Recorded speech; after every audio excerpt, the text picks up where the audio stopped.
Hello and welcome to another episode of Conservation Conversations with BirdLife South Africa. My name is Melissa Whitecross and I'm coming to you live from Johannesburg, South Africa. Please note, we are unfortunately back in the grips of load shedding, so please do bear with us and the potential beeping of UPSs in the background and other techno gremlins that may emerge, but we will do our best to allay the challenges brought on by the load shedding.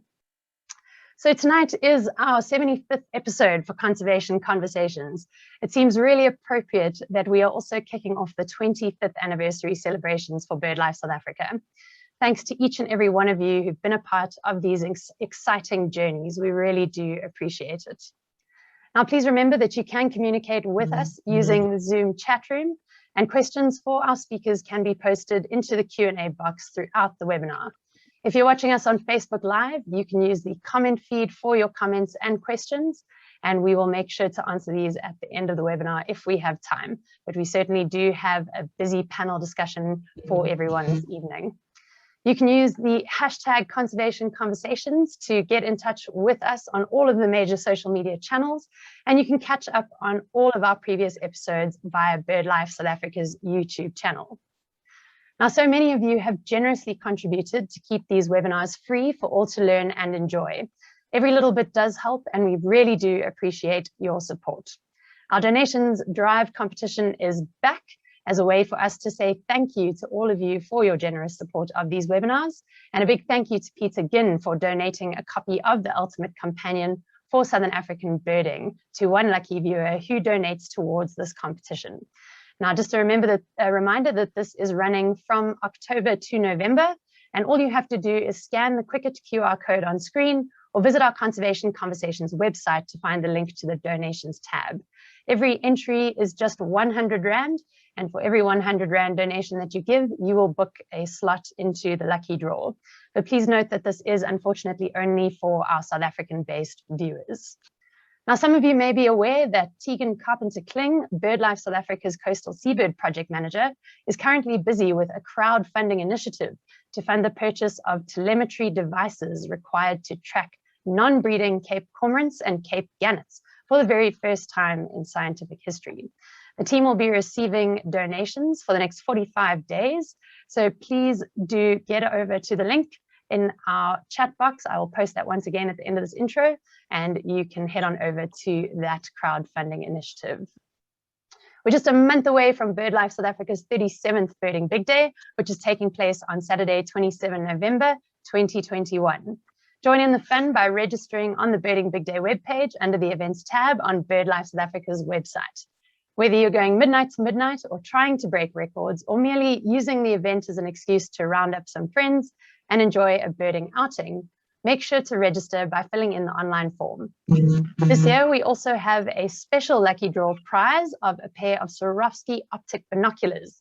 So to be eligible for this, your team must please register and pay the 300 Rand donation for participation, which includes your official event cloth badges.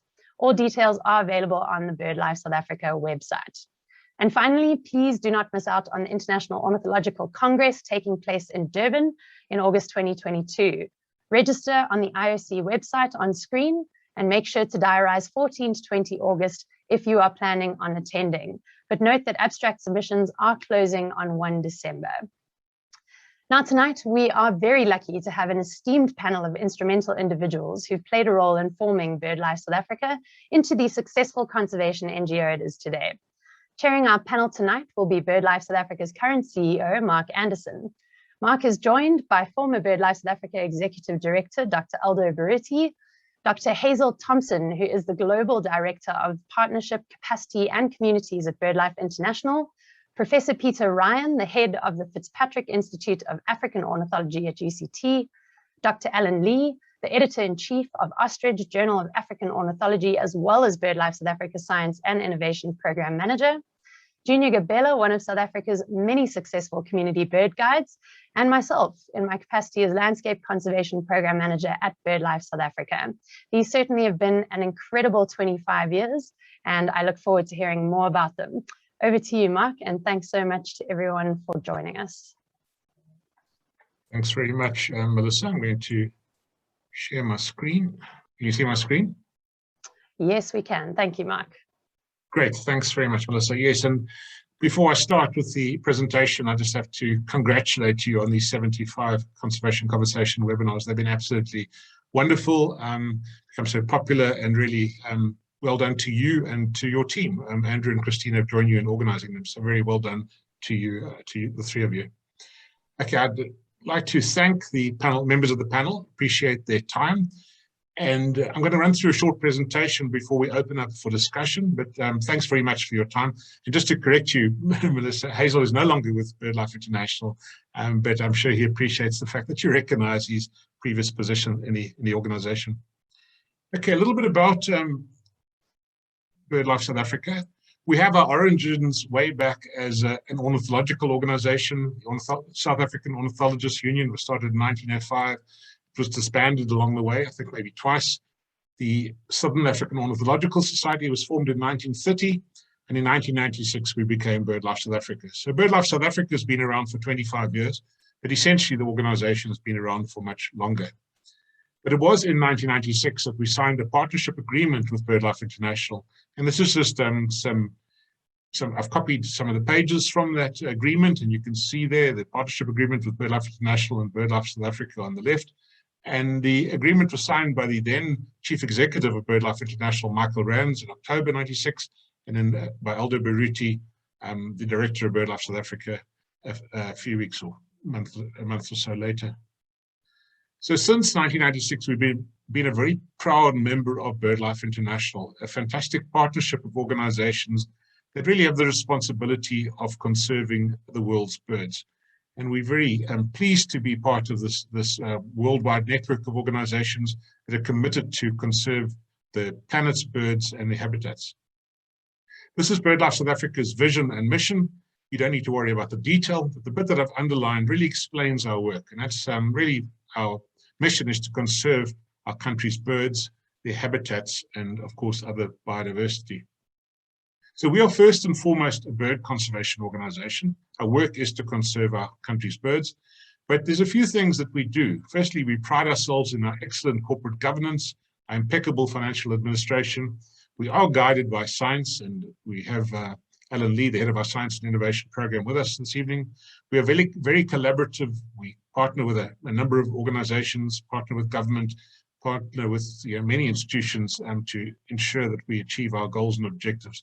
We also strive to be a very professional organization. And we are governed by a board of directors, and the board also has a number of subcommittees. There's our board, current board of directors, a very hardworking, dedicated team of people who commit a lot of time to our organization. And those are in fact the 7 chairpersons that we've had since 1996.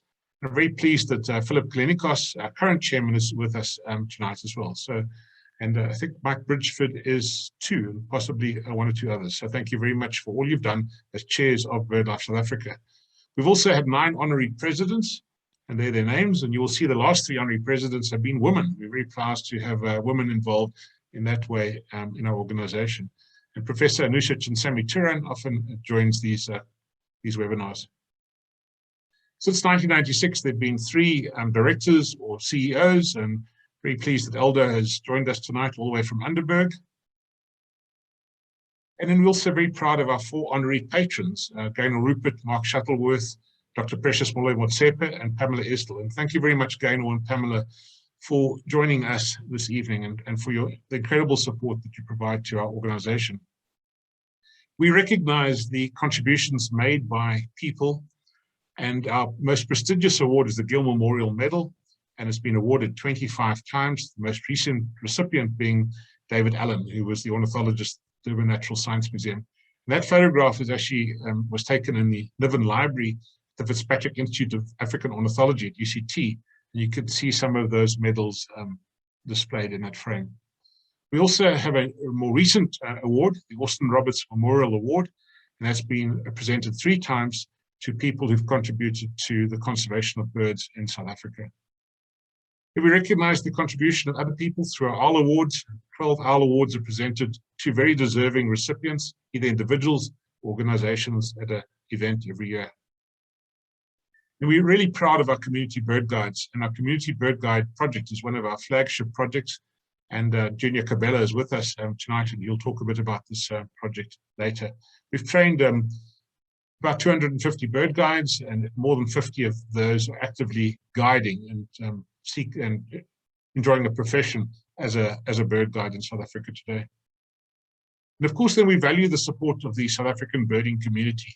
Many of South Africa's birders are members of BirdLife South Africa. This is a picture taken by Trevor Hardacre. And the birding community is assembled in bird clubs. Many of these people and these clubs support BirdLife South Africa and its work, and we really are grateful for the support. It's really encouraging to see that the number of birders in South Africa is growing. And also we are very pleased to see that there are many more young birders amongst the birding community. There are a number of affiliated bird clubs, which we have affiliation agreement with. And I've actually been engaging with a number of these clubs in the last week. Very grateful for their support. They fulfill an immensely important role through their meetings, their workshops, through the outings, through the newsletters, and much more. So thank you very much to the bird clubs, all you do for birding and for bird conservation in South Africa. And I know that a number of the bird club chairs and bird club representatives are attending this webinar tonight. Then we value the partnerships and collaborations we have with a range of organizations in South Africa. And Professor Peter Ryan is with us this evening. He's the director of the FitzPatrick Institute at UCT, just one of the many organizations that we have a very close collaboration with. And then we're very proud of our publications. We have a scientific publication, Ostrich, and a more popular publication, African BirdLife, and we will talk a little bit more about those later. We've done, particularly in the last, I suppose, decade or so, a lot of more work to create awareness about birds and birding.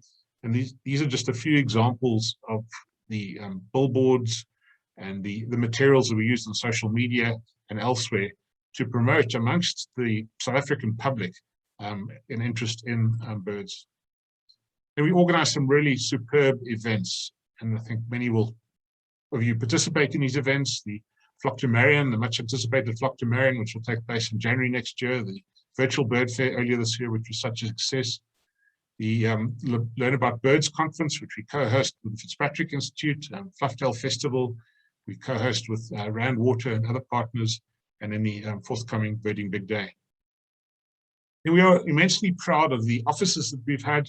Lewis House was our office in Blegauri until about 6 years ago, until we raised the funding to purchase and renovate Isdell House, our office in Dunkeld West in Johannesburg. And we're very proud of this home.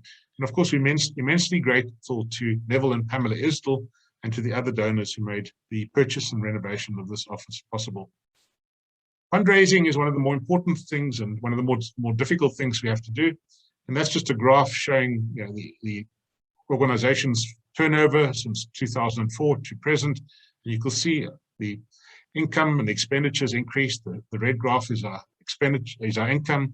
The bars are our expenditure, and the organization's growing. 2020, you'll see there's a bit of a drop.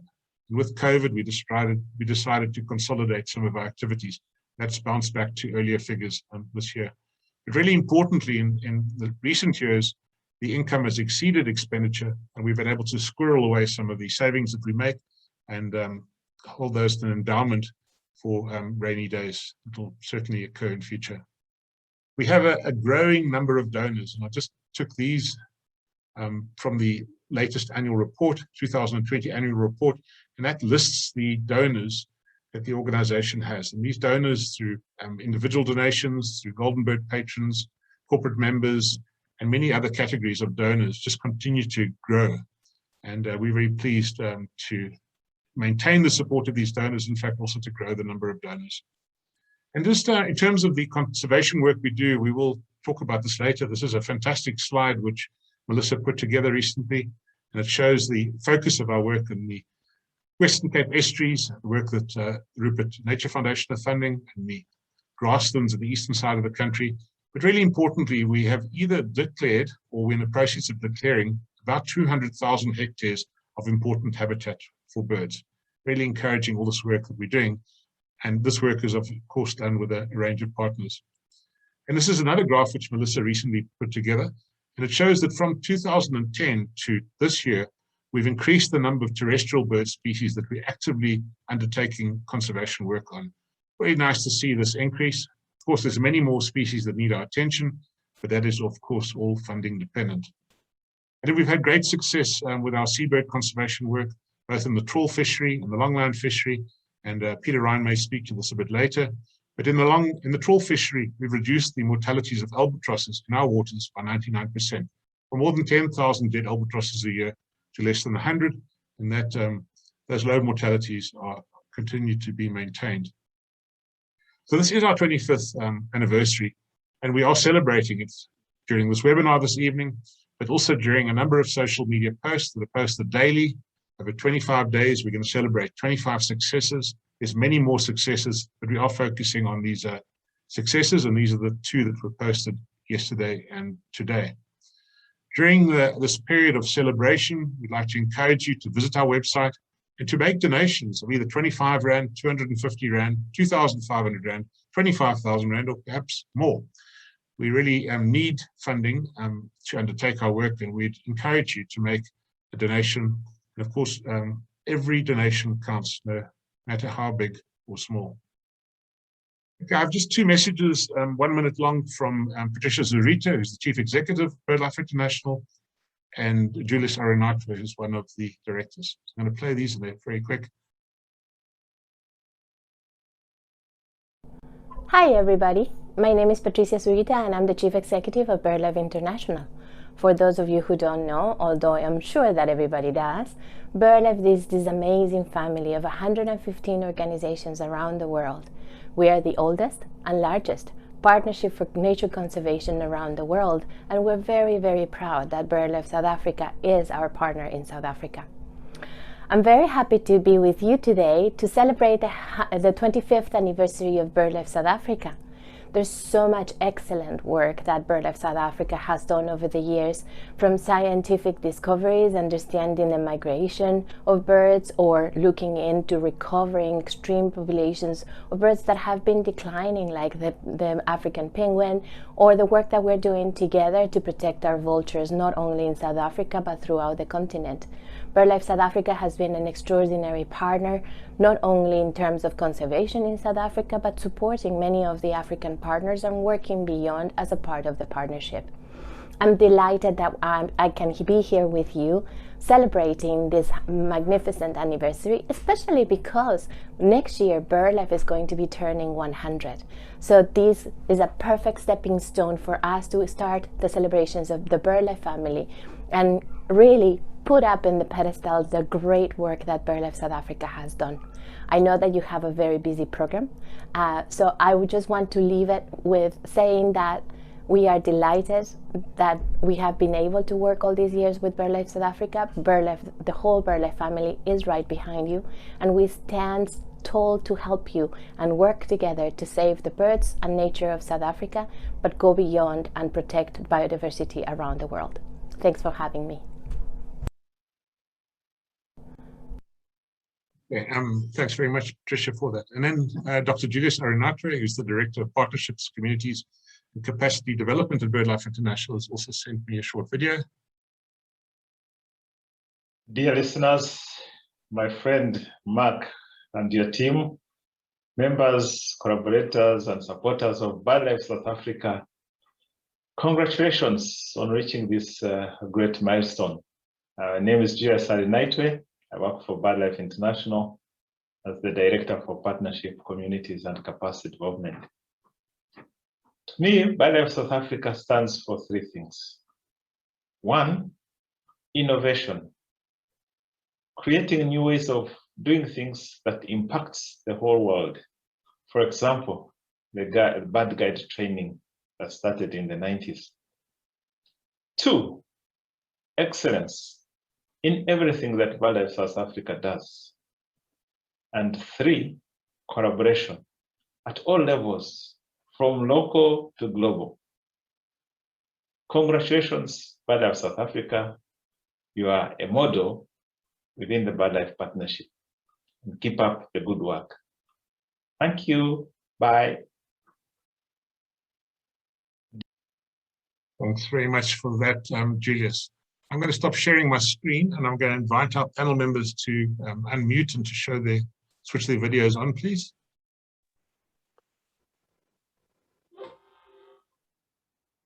Okay, thanks very much to all of you. Professor Ryan is being load shed at the moment, as you can all see. Okay. So I've got a number of questions. I'd firstly like to thank you for your time. I really appreciate you all giving up your time. By the way, where's Aldo? Mark, I'm here. I'm not sure what's happened. You know, I'm going to unplug my video cam and see what happens. Okay, you've turned into an albatross, which is probably okay, but oh my gosh. But not to worry, Aldo. It's because I've got to ask you the first question. So please don't disappear completely. You were instrumental in initiating some important albatross conservation projects when you were the first director of BirdLife South Africa, so probably appropriate.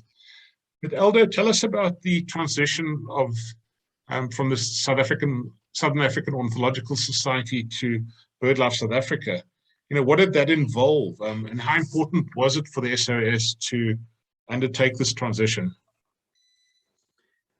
You know, Mark, the pre-existing organization was that Southern African Ornithological Society, very much in the tradition of the English amateur naturalist, you know, making ornithological observations and recording them somewhere. So, you know, there was, I think, quite a widespread drive to change that paradigm to something a lot more active in terms of conservation. And I think initially driven, you know, by Gordon Holzhausen from the Natal Bird Club then, with support from Tim Wood, later embraced then by Malcolm Drummond with enthusiasm, and then Mike Bridgeford in particular was a real rock. But, you know, the emergence of that time in South Africa, let's go back there. That was the time of the first democratic elections and emergence from apartheid. And what that happened, it enabled the SAOS to enter the international arena. And it was, you know, in that time of immense potential and expectation of the emerging Rainbow Nation, you know, it was a great time to launch an organization with new vision. And of course, rebranding is critical. Embracing a new partnership, an international partnership like BirdLife International, was to me an absolute no-brainer. And so I think quite quickly then we became BirdLife South Africa. But as part of that BirdLife involvement, though, very rapidly the Royal Society for the Protection of Birds launched an in-country support program. And I think the BirdLife International and the RSPB between them, they had four critical elements that changed us. They provided financial and expertise support. So that was the operational stuff. But probably in the long run, even more important was that the goals and visions were hugely broadened. You know, without dreams, you get nowhere. And without big dreams, you don't get far. And it really created a fundamental and critical change for us, which I think really took BirdLife on the path that it is now. You know, we had to work hard at times to generate the internal support, but, you know, by and large, very quickly embraced by our membership. So Mark, a quick kind of view of those beginning times. Thanks, Aldo. Thanks very much. And you were there right at the beginning. And I know I saw you this weekend, and you told me about how proud you are where, you know, the organization has got to. So Hazell, you were a director with BirdLife for a long time. And can you tell us, I mean, firstly, how important the BirdLife partnership is, and then also as one of the early directors of BirdLife in Africa, you know, you've witnessed the progression of BirdLife South Africa during the past 2.5 decades. You maybe give us your thoughts. Before you do so, Hazell, I just have to remind you about something. Shortly after I took up my position in 2008, you flew down from Nairobi to Johannesburg and spent time with me at what was Lewis House, our previous office, and try to explain to a very naive Mark Anderson about how the BirdLife partnership worked. And I think you must have been probably unimpressed with how little I took in. But I really thank you for that. And you've remained an incredible friend subsequently. But Hazell, tell us a little bit, give us some of your thoughts, please. Okay, no, thanks very much, Mark. And I must say, contrary to what you're saying about taking in so very little, I'm amazed at the way in which you led BirdLife, and in fact, how BirdLife South Africa has gone. So I'm really amazed, and congratulations to all of you. Thanks for having me on. The initial question you asked was, how important is BirdLife? And for me, the answer to that is always, if BirdLife International didn't exist, we would have to invent it. A strong network, sitting outside government, taking coordinated action across the globe, across Africa and nationally, and critically building capacity nationally in national organizations. One of the key things, of course, BirdLife, as well know, is the science, which BirdLife South Africa encapsulates so greatly at the national level. Well, we've all heard about, in generic terms, about what BirdLife does, but for me, I've sort of come full circle from being a director at BirdLife. I now work very closely with the Conservation Society of Sierra Leone, and one of the first things I worked with them on when I came back to work with them was on their governance. And this was strongly supported by BirdLife International, helping the organization to strengthen its governance. This is the sort of thing in which we collect information from across the globe and bring it in to the national level. Coming now to your second question about BirdLife South Africa and progression, a couple of disclaimers here. I'm speaking from an external perspective, so I'm focusing more or less on the impact that BirdLife South Africa has had at the regional and global level. And here I would like to give you sort of personal experience. BirdLife South Africa was a founder partner of BirdLife International, and from the get-go was a very strong supporter and collaborator in the BirdLife network. I'll just give two examples. We don't have too much time, but BirdLife South Africa has always tried to support the governance of the BirdLife Africa partnership. For me personally, that was very, very important, because when I came down in 2001 to Nairobi to establish the BirdLife Africa office in Nairobi, there wasn't a lot of money splashing around, and we had to set up one of the first BirdLife Africa regional partnership meetings. And what did BirdLife South Africa do? Through Aldo, who is here today, BirdLife South Africa gave us at cost the Vakastrom Center, which we were then building. It was almost in its final stages. We didn't have much money to pay for all of the things we used, but BirdLife South Africa, through Aldo, and all your members, etc., you gave us that facility, and we've always remembered that. You, of course, Mark, you serve on BirdLife South Africa's, on BirdLife's Global Council, or you used to serve on BirdLife's Global Council. You served on the BirdLife Africa Regional Committee for a number of years. And all of that also comes through from the early directors of BirdLife South Africa, who also served on the Africa Regional Committee. So I see a trend here where BirdLife South Africa from the start has been supporting the partnership and taking things from a national level to a global level. So for example, as well, when we BirdLife produced the regional IBA directory for Africa in 2001, we were very, very pleased that we had almost already made 6 or so chapters from the regional directory of Southern Africa, which BirdLife South Africa had produced in 1998 or thereabouts, and we adapted that to put into the African Regional Directory. So starting from that, I could then see how BirdLife South Africa has taken its, let me call it, support and collaboration with BirdLife in the IBA directives in the IBA program to a global level now. Now you have the Regional Conservation Program, you have the KBA program, and you are playing a leading role in leading the KBA community. I think one of your staff members is leading the KBA community globally. So I've seen a trend where you started to support and work with BirdLife right from the get-go, and you've taken things to another level from the national to the regional and on to the global scale. I could go on and on, but I'll stop there for the time being, Mark. You get the picture. Thanks, Hazell, and thanks very much for your kind words. And of course, we can't conserve our birds in isolation, so we work across the region, and it's an absolute pleasure for us to collaborate with other partners in Africa.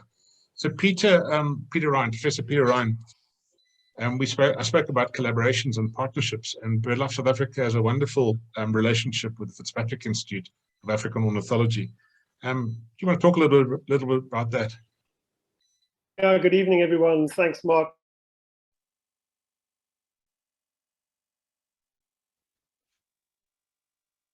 Oops, Peter has frozen.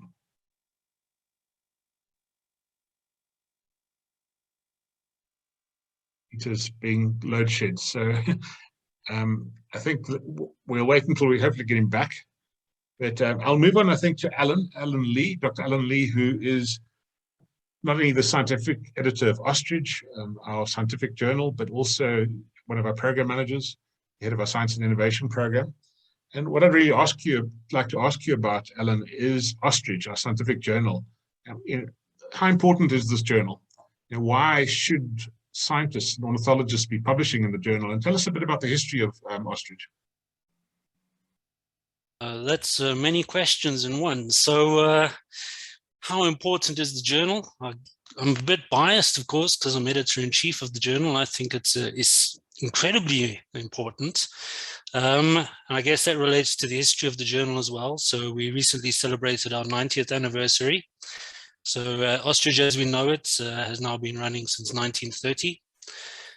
There were seeds planted for its for that name prior to that, when we had the South African Ornithological Union, but in its current format for 90 years. Over 3,000 articles published. So it's been really documenting the progress of ornithological research across South Africa and Southern Africa, and now into Africa. And in terms of why it's important to publish the research, especially for an organization like BirdLife South Africa and for BirdLife International as well, we're interested in the conservation of birds. And in order to make informed conservation decisions, it's far better that we're doing this when we're basing our work on work that's been judged to be worthy within the circle of peer review. So published articles give us a great foundation for making decisions with confidence. Good, thanks, Alan. And I see you've got a rock jumper behind you, and that's Bird of the Year this year. Is that a bird that you particularly like? Yeah, I love Cape rock jumpers. Yes, I'm very privileged to live in the Baviaanskloof Mountains in the Fynbos. Cape rock jumpers are iconic from that point of view. And actually today is quite a momentous day for me because I've just had my first photograph published on the front cover of Ostrich in conjunction with an article that we've also just published looking at survival probabilities or populations in relation to juvenile mortality with implications for management should we ever get to a stage where we need to do that. So rock jumpers are poster birds for climate change. They're very vulnerable from various points of view. We won't get into it. And yeah, they're iconic within the Fynbos as well. Thanks, Alan. We're really pleased to have you on our scientific team. Junior, thanks very much for joining us. And you're joining us with via your cell phone, and hence you're not having a virtual background. We did send a selection for our panelists to choose from. Junior, you're one of the BirdLife South Africa trained community bird guides. We've trained more than 250 of these guides. And you're one of the most active, certainly on social media. I was wondering, when you were growing up, whether you ever imagined that you'd be pursuing a career as a guide? Thanks, Mike, for welcoming me on the show. Yeah, it's been an amazing journey over the years, since the early years of 2000s. We cannot take a credit away from BirdLife South Africa. It has been a very, very great initiative to train the local bird guides to be able to offer or to carry out the services like birding activities in their own areas. Yeah, so when honestly, I've never thought that, that I would be a guide, using this as a career, What I would say, it was just a passion driven me over all these years to become a bird guide. It's a passion and love for the birds, and that's what got me this far to become a bird guide, a professional bird guide.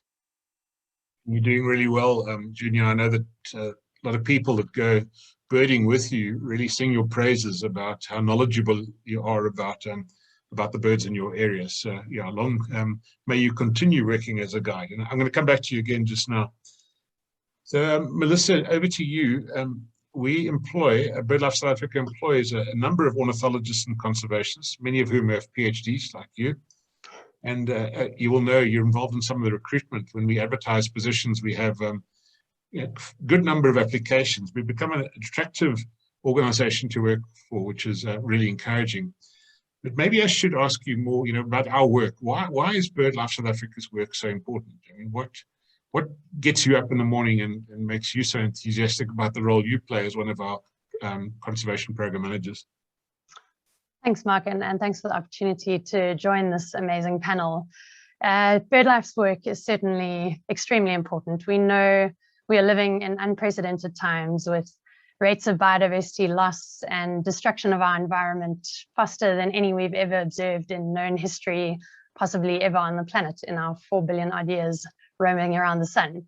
So certainly one day when we've all cut down trees, eaten the last fish and heard the last birds sing, maybe then we might realize that you can't eat money. But we don't want to get to that point. And that's why it's so important that we as BirdLife South Africa and all of the incredible BirdLife partners around the world, the work that we do is to stop that from happening, to stop the loss of our incredible natural ecosystems, which give us life. We know places like Delstrom, Ngula, the other incredible strategic water source areas across South Africa are so critical for our survival, never mind that of our birds. We as BirdLife certainly use birds as our microscope to look at the world. But without water, without pristine ecosystems giving us those important natural services that we rely on as human beings and part of our environmental systems, we would certainly be in big, big trouble. And I think one of the incredible things about BirdLife South Africa is just the amazing diversity of work that we are involved in, be it from our seabird program across to our birds and renewable energy project, working in the policy space to ensure sustainable development and good access to energy across South Africa and Africa that is sustainable. There's so much that we do. And I think one of the best parts about being part of these webinars is just hearing the incredible diversity of work that we do. And I know we are going to be touching on some of that a little bit later, so I won't go into detail now, but certainly the work we do as BirdLife South Africa and the BirdLife Partnership is absolutely critical, not just for the conservation of our beautiful birds, but really for the preservation of human life on this planet.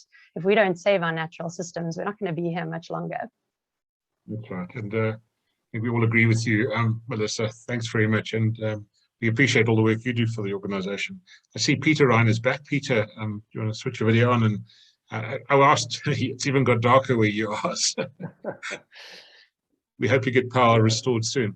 And Peter, I was just wondering, firstly, about the relationship between BirdLife South Africa and the Fitz. Yeah, thanks, Mark. Sorry about that, folks. Those of you who know me will know that cell phones and I are not great friends, and so it's quite impressive that I managed to re-establish connection after it dropped. Yeah, Mark, I think we have this wonderful relationship between the Fitz and BirdLife. You sit on the Fitz board, Hanneline sits on the Centre of Excellence board. I think the fact that SABAP and Quack and all of the ADU projects have continued is largely due to the close relationship that we have. So it really is very much a case of a wonderful partnership. You do many of the things that we can't do, and I think we hopefully do some of the things that you can't do, and the whole is greater than the sum of the parts. You know, you do a lot of the research and be able to employ some of your students, and you know, we do the advocacy work and the conservation action. And some people may not know that there's an absolutely wonderful library at the FitzPatrick Institute, the Niven Library. I think it's the largest collection of ornithological books in the Southern Hemisphere. But half of that library actually belongs to BirdLife South Africa, about half. And we still continue to contribute to the library, providing the library with any books that are not yet in the collection. Peter, just to carry on with my questions to you. You've been very involved in our Albatross Task Force work over the years. I mean, tell us a bit about the success of this work and how important that project has been. Yeah, well, Mark, you already touched on this. I think, we started off primarily concerned about online fishing along the way, discovered that we were also having a significant impact with the trawl fishery. And the ATF, both locally and globally, has done an amazing job in tackling both of those problems, working with fishers to address the problem. And I think it's largely thanks to their efforts that we're in the fortunate position where most of our albatross populations in this part of the world, at least, are stable or even increasing. And that's great testament to the work of that group of dedicated people. Long may that project continue. And I think we also, as was done earlier, we need to acknowledge the support, Aldo mentioned it, of RSPB. RSPB supports our ATF work and a number of our other positions and a number of our projects. We really appreciate the work, the support we receive from our sister organization in the UK. So let me go back to Melissa. Melissa, your program has had a number of successes, and the list is actually quite long and quite happily it's growing. At staff meetings, we sometimes use the analogy of playing cricket. We look for where our 4s and 6s and hopefully centuries are. Do you want to mention a couple of those successes during recent times? Sure, Mark. So I'm very lucky to manage a program which is an amalgamation of two of our previous programs, being the Important Bird and Biodiversity Areas program, so IBAs, and the Terrestrial Bird Conservation program. Now, the IBAs program largely focused on sites and ecosystem-based conservation, which, as we know, is very important because that's our most important work when it comes to preserving the habitats of our birds. And I certainly think our achievement of delineating South Africa's IBA network is something to behold. 114 sites that are of critical importance for South Africa's birds and their life history cycles, be it breeding, be it migration. We certainly have this incredible network of sites. And I'm so proud to see the work that Alan and Ernst have done to incorporate those IBAs into the newly developing key biodiversity areas network, which takes a slightly more holistic look at the environment. And it's great to see our IBAs being incorporated into that. Sticking with the more sites-based work, we've also been instrumental in implementing South Africa's very first vulture safe zones. And I think we were one of the first organizations, if not the first, to declare a vulture safe zone in South Africa. And a huge credit to Linda for all of her hard work traveling across South Africa, engaging these different landowners. Thus far, we've been able to secure 3 sites across South Africa, and we're busy engaging with several more in Mozambique.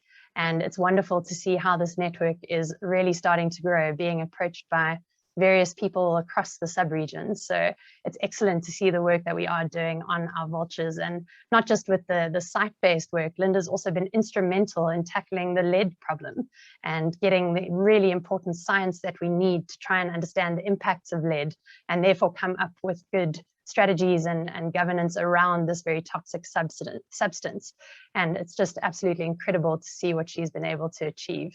And I think I'd be remiss if I didn't mention, lastly, our amazing white-winged flufftail project, which also includes the wonderful partnership with Eskom at the Ngula Pumped Storage Scheme, as well as the Middlepunt Wetland Trust. We've had an amazing partnership with the Ngula Partnership for the past 18 years. And we, through this partnership, have been able to secure 8,000 hectares of pristine high-altitude grassland. And on top of that, a number of different species projects have come out of that, including those around the white-winged flufftail. And I think I'll finish off with our 2 big successes with that species. The white-winged flufftail has been described to science for 145 years, and it took that long for us to be able to finally pin down the call of this elusive bird.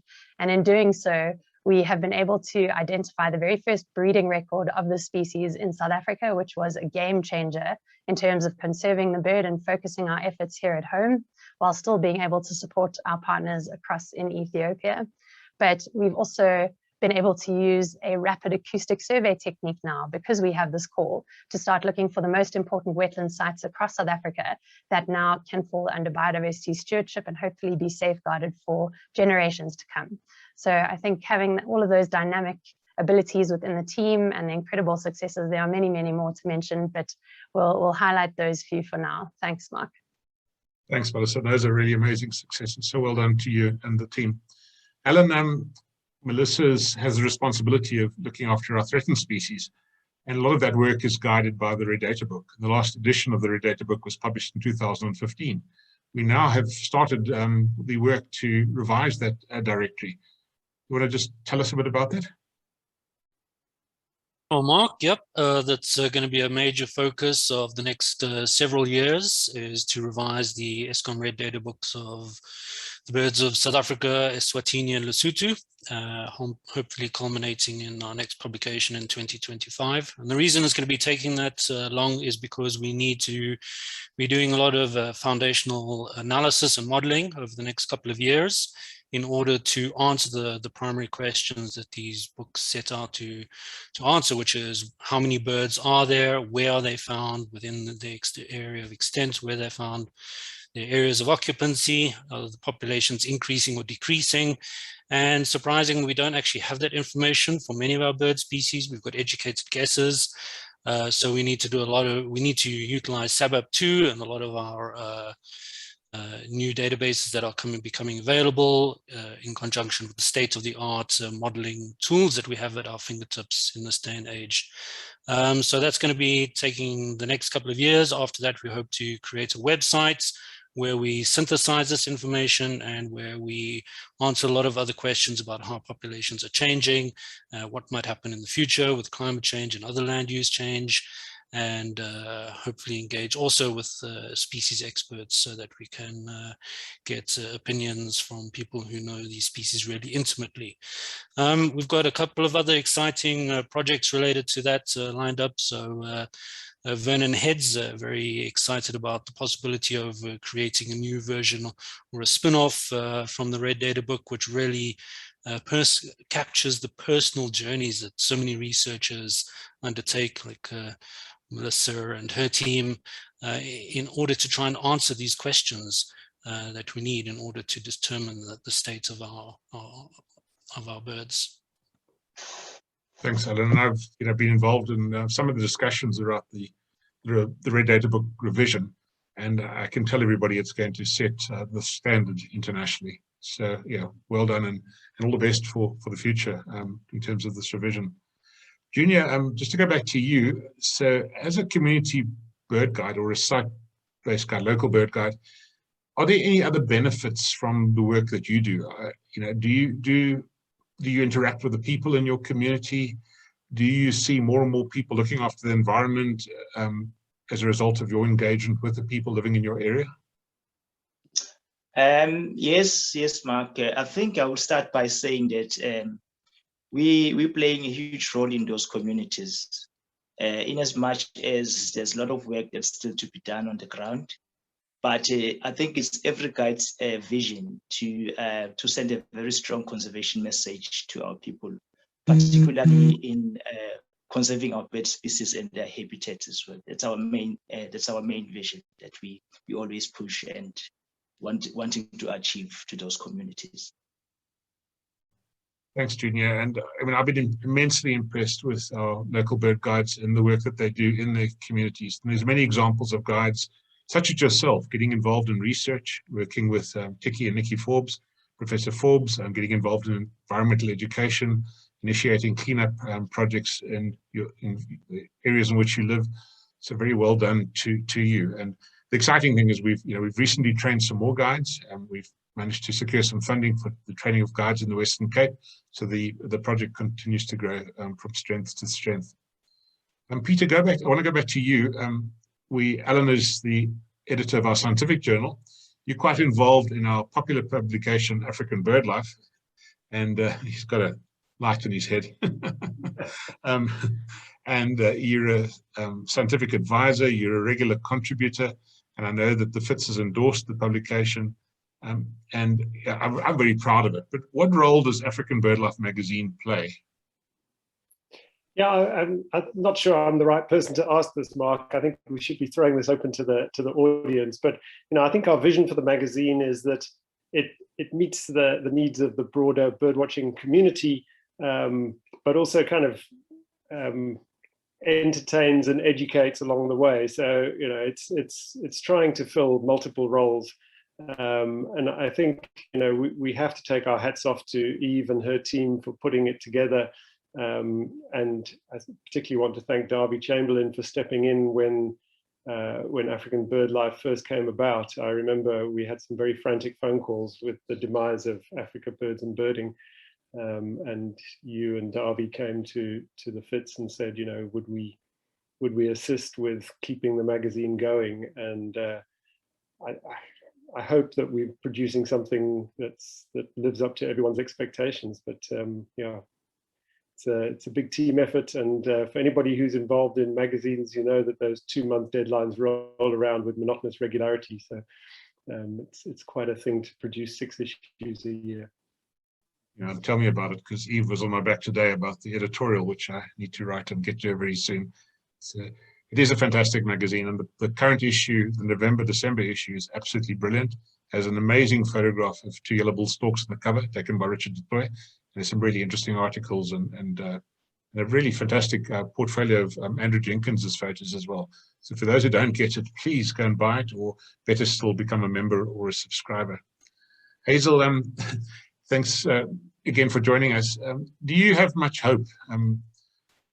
I travel a bit around the continent, as you do as well, and we're seeing habitats lost and species declining, but there are successes, and I think BirdLife is playing a really important role.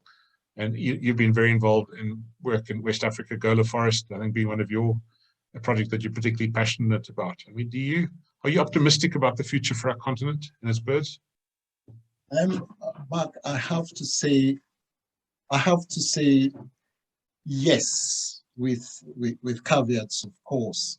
I was listening to a program this morning where Jane Goodall was talking about the work she's done in conservation in Africa and globally, actually. And she was saying that the news, and I think this applies to everything, not only conservation, the news is a snapshot of bad news around the globe. Now, as all of us know, going through the continent or going through our countries, there are people doing, I wouldn't call them little, but doing things every day to try and make things better. Simple example would be, again, I have to take some of the work you have been doing with everybody knows about the Albatross Task Force, the work that several partners have been doing to try and conserve birds along migratory pathways from Africa into Europe, etc., along the East Atlantic Flyway. But for me, the key thing is that there are lots of people doing small things. I call them small, but doing things which are going to, in the long run, we all hope, are going to make things better for us. We all need the support well, not only the support, we all need the governments to do the right thing. But when they see us putting pressure on them, maybe, just maybe, they'll do the right thing as well. Yeah. And traveling around Africa, Hazell, and working with the CEOs of the other BirdLife partners, I've often been really impressed with the successes that they've achieved, often in very difficult circumstances. And there's examples in Burkina Faso and Uganda and elsewhere on the continent. And Peter, I want to go back to you. And Pamela Isdell, who's one of our honorary patrons, Gaynor Rupert, another honorary patron, are with us this evening. They sponsor our African penguin work, and Pamela supports that work. And Gaynor very kindly sponsors the work we're doing, that Giselle Merison's doing to protect estuaries in the Western Cape. Now, being Cape Town based, I'm sure you're passionate about both the conservation of the African penguin and the work that we're doing to conserve the, until now, unprotected estuaries, which are important not only for birds, but for other biodiversity. Do you have any comments about that work? Well, I'd also like to thank the Rupert Foundation for their support of SABAP. That was really very helpful when COVID struck and we lost all the funding for keeping SABAP on the road. So that was really, really great. Yeah, I mean, we sit with a very sad situation with our local seabirds. The Benguela upwelling system is home to a host of endemic seabirds, and most of them are in deep trouble. African penguin, obviously, just one of those, and it's certainly something that we cannot be terribly proud of, the way that we've allowed those populations to dwindle over the last 20 years or so, in particular. I guess in our defense, the driving forces behind that are not terribly well understood. Clearly fishing pressure on the West Coast is a significant problem, but there's also this shift of fish stocks to the South Coast being driven by global change, we think, but we don't fully understand what's going on. So absolutely critical to try to conserve those populations, because we are the global stewards for them. I mean, and then in terms of the estuaries, yeah, I mean, it's just a very sad situation. Hazell was just talking about long distance migrants. We've seen catastrophic declines in particularly the calidris sandpipers, curlew sandpipers and sanderlings in the Western Cape have decreased by 90% in the last 20, 30 years. And so we really need to work hard to try to keep those populations going. Yeah. Thanks, Peter. And thanks very much to the people and organizations supporting that work. I'm just going to ask Melissa a question, and we'll ask Aldo to say a few final things and wrap up for us. Melissa, there's a lot to do. And how do you go about prioritizing where you expend your energy and your team's energy, firstly? And secondly, how do you measure success? Thanks, Mark. A doozy of a question that, and I think it was one you asked me in a board meeting not too long ago. But it certainly is a challenge. There is so much to do, particularly within the terrestrial landscape where my team and I are working. We know we're faced with a myriad of threats, but the biggest certainly being the alteration of our habitats and our natural connected systems. So I guess one of our biggest challenges is certainly identifying where our biggest threats are, and luckily we work very closely with organizations like SANBI, the South African National Biodiversity Institute, and they do national biodiversity assessments and have created an incredible assessment in the 2018 rendition, which really does quantify where our most threatened ecosystems are. And we know with very unequivocal evidence that our grasslands and our estuaries are two of our most threatened systems. So certainly from our perspective, these are two systems where we've put a lot of our effort into protecting. And these are both systems which, as I mentioned earlier, are absolutely critical for South Africa's water security. We know that without water, there is no life. So ensuring that we keep these systems intact and protected is really, really important. And yet another layer to that, these are also systems which contain some of our most endemic and threatened bird species. So ensuring that they are protected and are safeguarded is absolutely a massive mission for us. We have done species prioritization exercises, and I won't go into the details of those. So we do our best to pick where the fires are burning the brightest and we can have the biggest impact to really make that change and invest our conservation dollars wisely. We know that it is difficult to raise funds, and COVID has certainly made that even more challenging. So making sure that the money that we do very generously receive from our amazing donors and funders gets put to absolutely good use and stretched as far as it can possibly go with the biggest impact.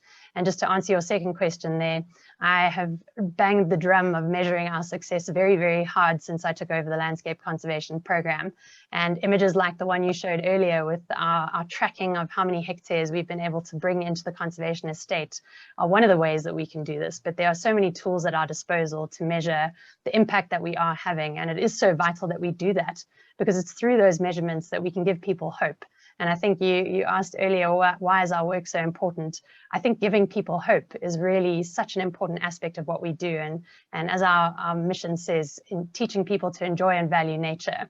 is absolutely what we do. And I think we do it pretty well, if I can say so myself. And certainly all of the people tuned in here tonight are testament to that, I would like to think. So thank you, Mark. Thanks, Melissa. Okay, Aldo, unfortunately, we haven't been able to see you most of the time, hopefully you haven't permanently turned into an albatross.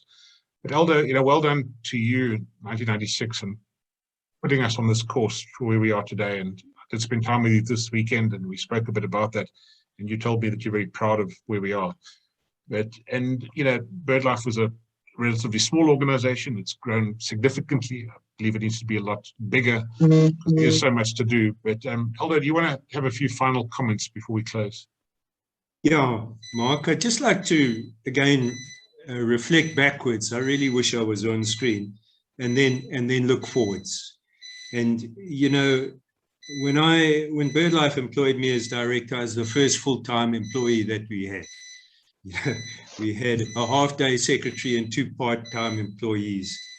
And the reality was then, I remember walking in and Carol Cook, the secretary at the time, there I am, bright-eyed, bushy-tailed, about to save everything.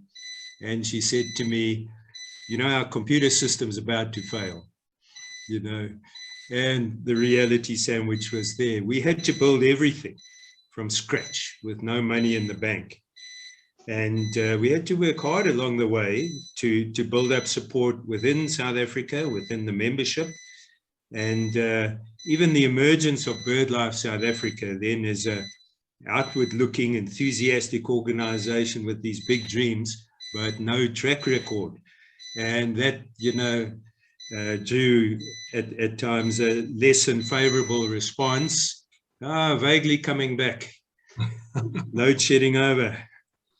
But what I'd just like to reflect on is, in fact, that where you are now, you've been able to build those over the time and the care and developing that track record, which has enabled you to build those partnerships.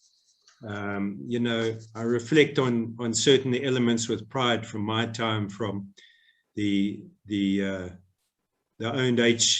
first owned headquarters, Wackerstroom and Gula, the 22nd IOC, the 2004 partnership meeting, the first birding fair, very chuffed with the community guide training program.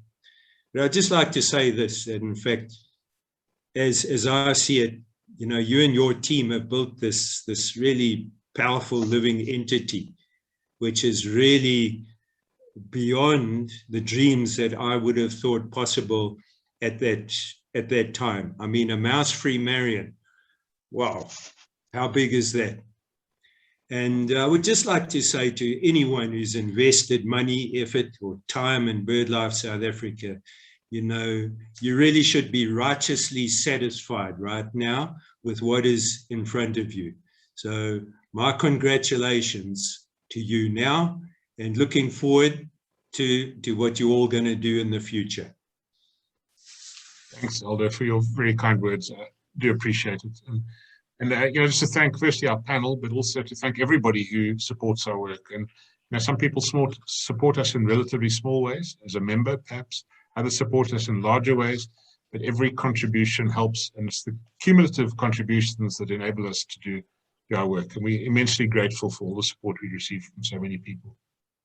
Melissa, I think we will end there. I have a few slides I could perhaps, I've got 3 slides, I think, just to end off. Maybe I could just show those. Is my screen sharing? Yeah, we can see it. Okay, good. And Aldo mentioned the Mouse-Free Marion project. I was going to ask Peter Ryan about that because he disappeared. He's very involved in the project. This is one of the most important projects that BirdLife South Africa will ever be involved in. And the mice are having a devastating effect on the seabirds on the island, perhaps killing several 100,000 a year. We need to eradicate the mice from the island, and it's a massive project. It's going to cost in excess of 200 million rand. We've raised a significant amount of that already, and we have a chief philanthropy officer who's going to help us raise the rest. But you can support this project by sponsoring a hectare. Another project which is important to us is the purchase of a Cape Town office to replicate Israel House in Johannesburg. We need a place from which our Cape Town-based staff can work. We've raised 2 million rand towards that project, we need more. That is certainly one of our priorities going forward. We have a lot of challenges. Transformation is a challenge. Growing our membership is a challenge. Turning birders into conservationists is a challenge. And then growing the endowment. We have an endowment. David Lawrence is at this, attending this webinar. He's chairman of the BirdLife National Trust. It's really nice to see how the endowment is growing, but it needs to be much larger than it currently is, because we need to have a large investment from which there's sufficient revenue to at least fund our admin costs, but also to fund some of our important conservation positions.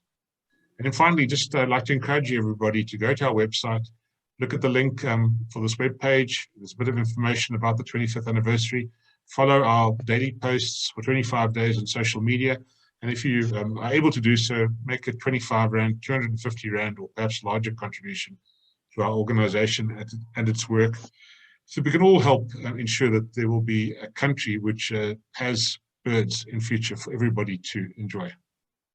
Thanks very much, Melissa.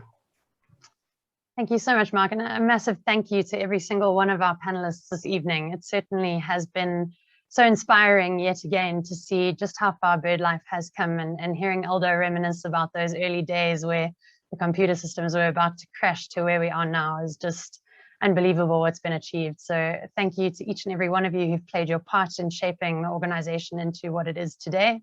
And a big thank you to all of you tonight for joining us for the start of our 25-year anniversary. I think, unfortunately, we're not going to take any more questions this evening. So I'm just going to bid everybody a good night. Next week, we do have our Sand Park series returning with the incredible Makala National Park. And we will have Doug Hairbottle taking us through that incredible jewel of a national park. So certainly one to tune in and listen to. Those of you who have enjoyed our Sand Park series thus far will be sure to enjoy yet another incredible talk on our wonderful national parks of South Africa. So do join us and do continue to support this amazing organization and all of the work that it is doing. And thank you to those of you who have done so generously, including our honorary patrons, Mrs. Gaynor Rupert and Mrs. Pamela Isdell, who are both with us tonight. And with that, I will bid everyone good night. I'm going to leave the webinar running for a couple of minutes. So if you would like to pop your chat messages in, tell us your favorite thing about BirdLife South Africa or any other memories you'd like to share, please do let us know in the chat feed. And as you exit tonight, don't forget there is a 3-minute poll that we would love you to fill in for us, and just let us know what you thought of tonight. Good night, everybody. Keep safe, and we look forward to seeing you yet again at one of BirdLife South Africa's many events coming up. And take care. Good night, everyone. Thank you so much. Thank you, Mark, for organizing. Thank you. Cheers, everyone. Good night, everybody. Thank you, Melissa.